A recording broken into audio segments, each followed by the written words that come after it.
حوض آئین پاکستان کے تمام منتظمین کا شکر گزار ہوں کہ جیسے آپ نے کہا کہ جس عوام کی ہم بات کرتے ہیں تو ان محنت کشوں کی بھی آواز بھی یہاں پہ آج سنی جائے، اور امید تو یہ ہے کہ وہ گونج آپ سب تک پہنچے گی۔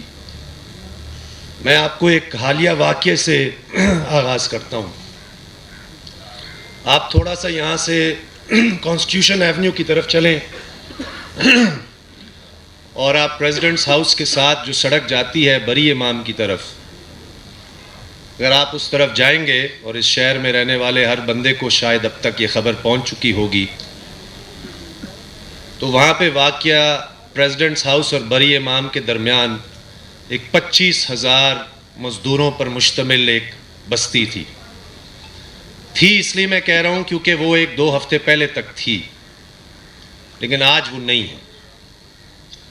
وہ آپ کے اور میرے ہوتے ہوئے، اس سارے میڈیا کے ہوتے ہوئے، اور ان معذرت کے ساتھ بہت ساری اس ملک کے حکمرانی کے نظام کی محلاتی سازشوں کے ہوتے ہوئے، جس جمہور اور عوام کی ہم سب یہاں پہ بات کر رہے ہیں اور جس آئین کا ہم حوالہ دے رہے ہیں، جس کا اگر آپ یہاں پہ مجھ سے بہت سینئر سیاسی کارکن موجود ہیں، شاید ایک آرٹیکل کا ہم کم ہی حوالہ دیتے ہیں، آرٹیکل 3 کا، کہ جس آئین کے اندر واضح لکھا ہوا ہے کہ استحصال کا خاتمہ کیا جائے گا، تو آپ کے اور میرے ہوتے ہوئے اسی اسلام آباد میں مسلم کالونی کے 25,000 لوگوں کے گھروں کو بے دردی سے گرایا گیا۔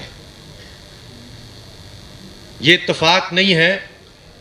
ہماری جماعت نے، میں نے خود ایک پٹیشن کی تھی آج سے 10 سال قبل اسی اسلام آباد میں، اور میں اسلام آباد میں ہی آپ کی توجہ دلاؤں گا، اس سے پہلے کہ میں تافتان پہ جاؤں یا چمن کی بات کروں یا میر علی کی بات کروں، جہاں پہ یہ تو روز کی کہانی ہے۔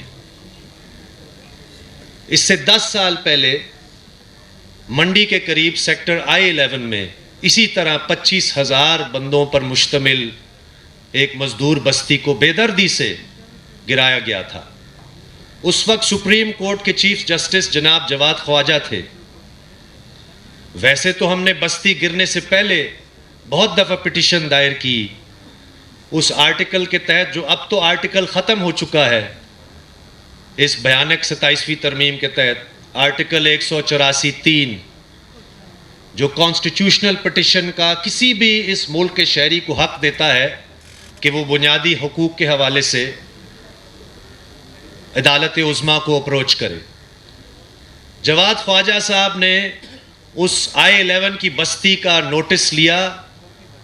اس وقت جیسے آج بھی ہم دیکھتے ہیں ججوں کے ایک بڑا انداز ہوتا ہے جب عوام کے حقوق کی بات گائے بگائے وہ کرتے ہیں کہ بڑا ظلم ہوا، CDA، اسلام آباد انتظامیہ، اور انہوں نے اس کے بعد ایک سٹے آرڈر جاری کیا کہ آپ کسی بھی غریب کے گھر کو بغیر متبادل دیے آپ گرا نہیں سکتے۔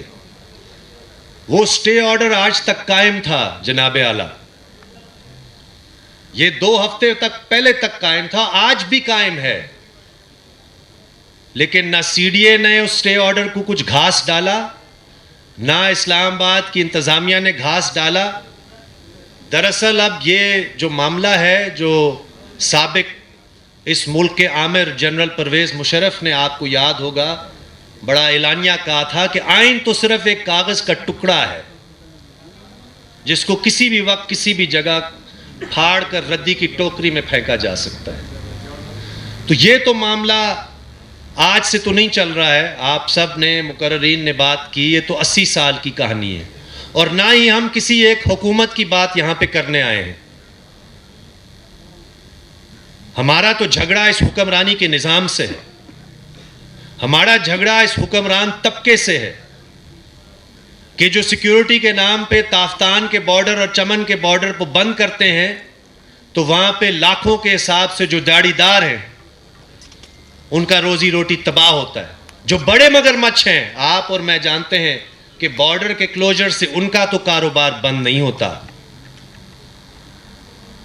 اگر میں کچی آبادی سے باہر نکلوں دیہاتوں کی طرف، تو ان کی بات ہم کیوں نہ کریں ان کسانوں کی جو کہ آئے روز کبھی پارک ویو سٹی تو کبھی ڈی ایچ اے تو کبھی عسکری کے نام سے جو اسکیمیں بنتی ہیں تو ان کو بے دردی سے اپنے زمینوں سے بے دخل کیا جاتا ہے تاپ کے یہاں پہ یعنی کہ کلومیٹر لمبے ہاؤسنگ اسکیمیں بنتی چلی جائیں.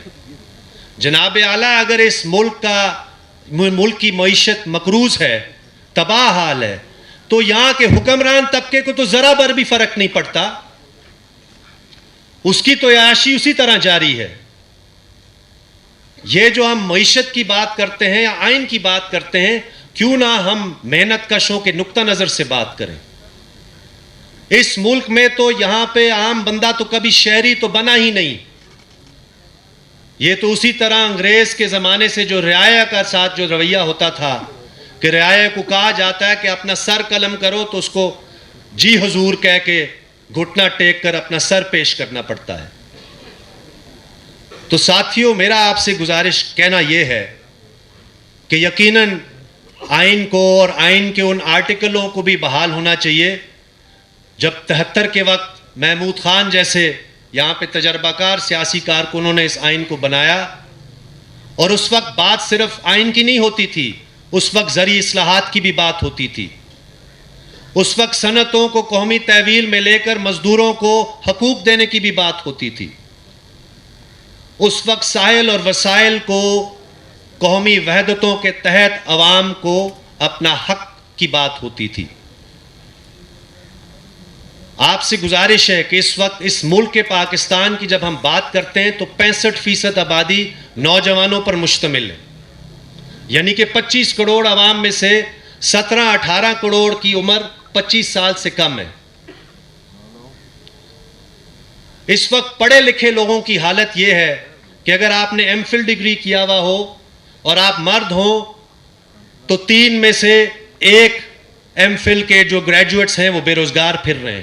اگر آپ عورت ہوں تو 2 میں سے 1. باقی جو پڑھ نہیں سکتے, آپ اور میں جانتے ہیں, ان کی خبر ہمیں گائے بگائے ملتی ہے کہ یونان کے کسی ساحل پہ ایک کشتی ڈوبی تھی تو اس میں 70 پاکستانی مرے ملے.